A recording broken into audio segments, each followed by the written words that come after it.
Shutdowns and showdowns over budget politics, diplomacy, and threats of every kind. Tonight on Washington Week. We start on the Hill, where the Senate voted today to turn aside a Republican effort to strip funding for the health care law from the budget. The vote divided Republicans, threw the bill back to the fractious House, and set the stage for more health care fights to come. One unanswered question: if the House does not agree with the Senate approach, will the government be forced to shut down when the fiscal year ends Monday at midnight? Ted Cruz, who tried to delay the vote by talking for 21 straight hours, said the Senate is not listening to the American people. When we're home on the campaign trail, we say we listen.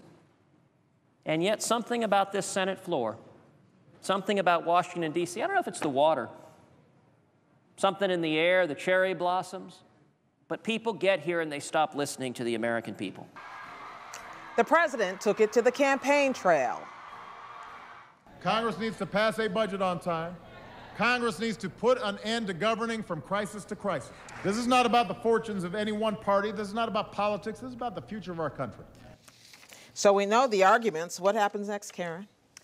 Well, what happens now is I think all eyes are on John Boehner and whether he can come up between now and the beginning of the new fiscal year, midnight October 1st, that's Tuesday, with some kind of bill that could keep the government open. Now, that's going to mean appeasing his Tea Party members on his side of the Capitol and also coming up with something that is acceptable to the Senate. And otherwise, we're into shutdown time. And ironically enough, the government would shut down, but Obamacare would proceed on that very day, and enrollment in the exchanges would begin, whether or not the government shuts down. You know, it's interesting to me that this has been bounced back and forth, a little ping pong ball between the House and the Senate. But as we sit here on 8 o'clock on Friday night, they both left town. There's no all week long discussions and meetings that we know about trying to figure this out before Monday at midnight. What's stunning to me, and I think all of us have covered these kind of on the brink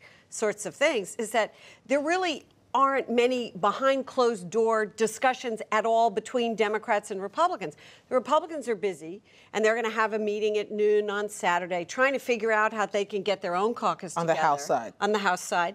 But there's no sort of closed-door negotiations, White House staffers, Hill staffers, how do we work out X, Y, and Z? Zero, nada, none of that.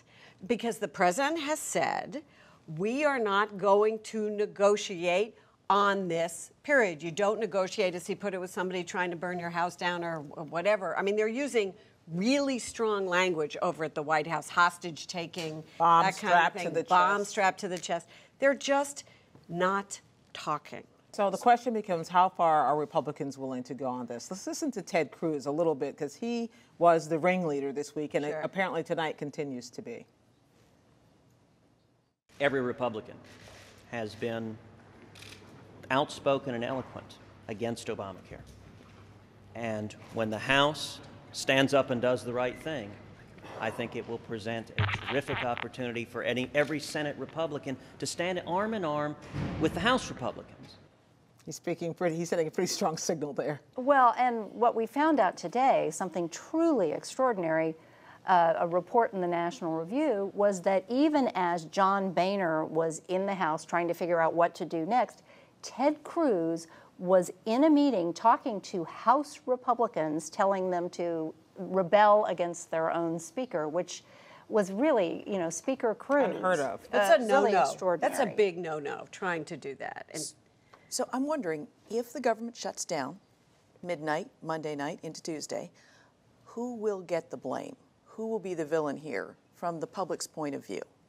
Right now, the polls suggest the public is sort of evenly divided, but I think if you talk to anyone who lived through this the last time, and we're talking about less than 1/5 of the House, of the House Republicans, they are pretty clear that they know which side has the bully pulpit and which side is going to get blamed. And in the meantime, the Democrats all are professing sadness rather than anger, and they are saying this is a terrible thing the Republicans are doing.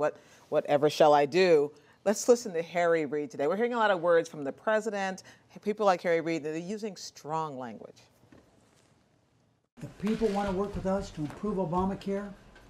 We've done that before. We're happy to work with them, but not in some slam bang force us to do it measure. We're not going to be extorted. We're not going to be extorted. Harry Reid means to say the strong language in the most mildest possible way. But what do you do about that? What do the Democrats do? Just sit back and let it happen? Well, first of all, they're sitting back and letting it happen because the fight is on the Republican side for a change, and Right. they kind of like that. So we saw the spectacle of Bob Corker, the senator from Tennessee, taking on Ted Cruz. Right, and they're kind of stirring the pot, obviously, because they believe that they're not the problem. They believe that the public doesn't want to shut the government down. They believe they have a very good case to make that they're not shutting the government down. So I think what Harry Reid is doing is saying, don't look at me, it's not us, washing his hands of it. That's exactly what we heard the president do when he spoke in Maryland the other day and today. And I think, this is a White House that believes right now that they're on the better side of this argument. I would argue in the long term, though, in answer to your question about who does the public blame, at some point people expect the president to lead.